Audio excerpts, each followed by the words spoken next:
improving as a chess beginner, let's say for an example you are 700 and you really want to improve, let's say you want to reach to 1100, let's say you're 800 and you want to reach to 1200. This is probably one of the easiest things to do, and I'm saying this because I did this. I leveled up to 1700. Now when I look back, there's really just a few things that I have no idea why. A lot of YouTubers on the chess niche, they're just not talking about them. So I'm gonna show you them right now so you can level up. It's really easy. So I'm gonna assume that most of the people that view this, let's say you are 800, 700, maybe even 1000, but somewhere along this ELO range. I'm gonna take you through this. I really want you to pay attention because on this ELO level, when you're just a beginner, or let's say for an example, you've just started to play chess, I don't know why, but chess YouTubers, YouTube channels don't talk about this. And when I've realized this, it was super weird, so let's start. Okay, so this is a position between two players. They are rated at around 1000, okay?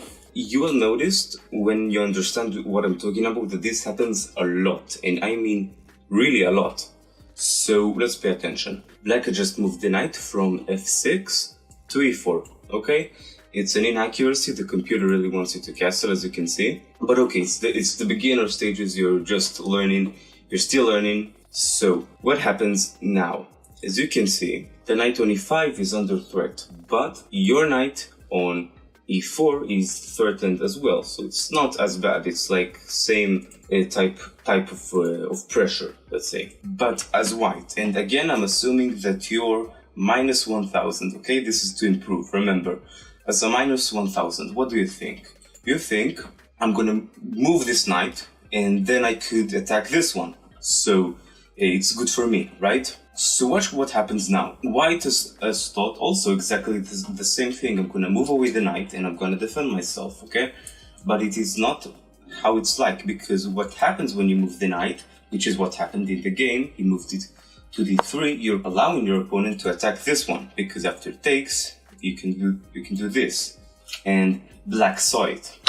Took, pawn took, and then bishop to c3, and it's a fork. There is nothing you can do. You have just lost an entire rook. And this happens a lot. It's just like one movers that cause huge blunders in your games. It happened to me, and I'm pretty sure that if you're gonna now look on your archive of games, if you're gonna go back to chess.com and you're gonna really just try to find this, you're gonna find a lot of mistakes that are exactly like this, where it's like you've just made a single move, okay, a one mover, and they happen all the time, and then you realize like this is a sorry blunder. Let's now move to the next example and you're gonna see it again. Okay, here's another example. So as you can see, white just moved bishop to d5, okay? It's an inaccuracy, but again, don't put too much headache into this. We're gonna talk about especially the larger blunders that happen in most games, okay? And as you can see, he threatens this. This is the clear idea, there's nothing else. And of course, as black, you can prevent this, but that's what white thought in the beginning. So, what do you do right now as black? Well, it seems kind of obvious, right? You defend from this. And so then you're gonna come up with ideas. Maybe you find something else, I don't know. For me, it's just like take here the bishop. And the issue is that as black, you just played way too fast. You did not look at this, okay? You've just ignored this, okay? And then what you did is you did a silly blunder again, pawn to e6, okay?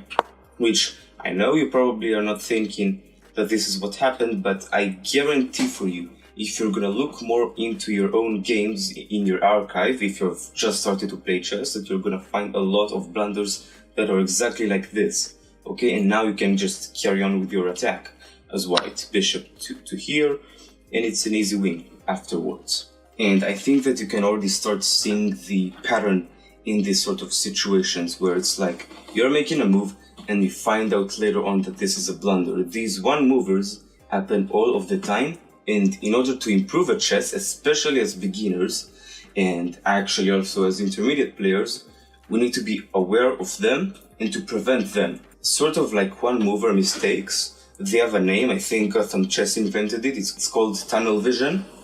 That's, I think, the name that he gave them. And so when you have this sort of thing, you need to first of all be aware, okay? So in order to prevent this, as you can see, what you need to do first is you need to not over-focus on one place, okay? In this position, black just extremely focused on e6, and then that tunnel vision clearly happened, okay? There are other tunnel visions when you miss something, but that is for another video. So, to prevent mistakes like this, and like the previous one, what do? It's actually very, very simple to prevent mistakes like this. So first of all, as I've just mentioned, you're not focusing on just one place over the board. You're focusing on the entirety of it as a single unit. Because if you're just focusing here, okay, here on these 4 squares, and you're just like, oh, he's attacking me, which he doesn't, you're gonna neglect something like this. There are 4 questions that you need to ask yourself before every move that you make. 1. What is under threat?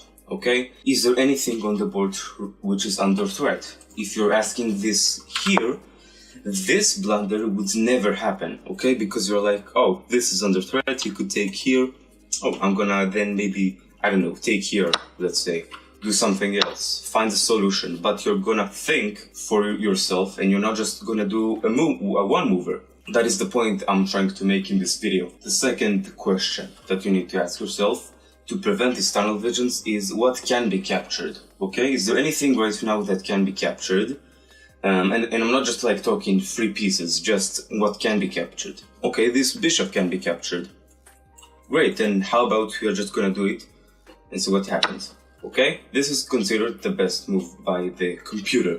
The third question is, are the kings on the board, and that includes your king and your opponent's king, are they safe? Well, yes, so we're gonna move to the 4th question.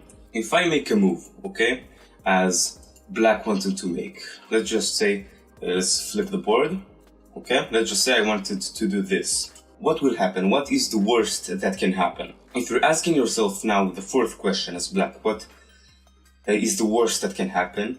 This could not happen by itself, because you're gonna be like, oh, if I make this, then it could take my rook here, it could go here and here. And so you're gonna again think about a solution. And that is the point I'm trying to make in this video. You're asking yourself these 4 questions. It's very, very simple, but do it. I know right now it is not easy as a beginner to do this, but I guarantee you it will save you a lot, and I truly mean a lot, of mistakes in the future. And yeah, it's really that simple. Just ask yourself these 4 questions, and blunders like tunnel vision are a lot less likely to happen to you when you're playing chess. And so I know it's not easy right now as a beginner. I know because, well, I was a beginner, but the thing is that they will really, and I mean really, help you to improve later on. I mean, you can even maybe write them down, I don't know, but do something. Ask these questions. That is the entire point I'm trying to make in the video. Well, if you've liked this video, if you've learned something new, leave a subscribe, because, well, then I could show you more content and you could improve then further down the line. If you're a beginner, this is just the content that I wish I had when I just started to play chess, so I wouldn't need to spend so much time learning. And I will see you in the next video. So yeah, bye bye.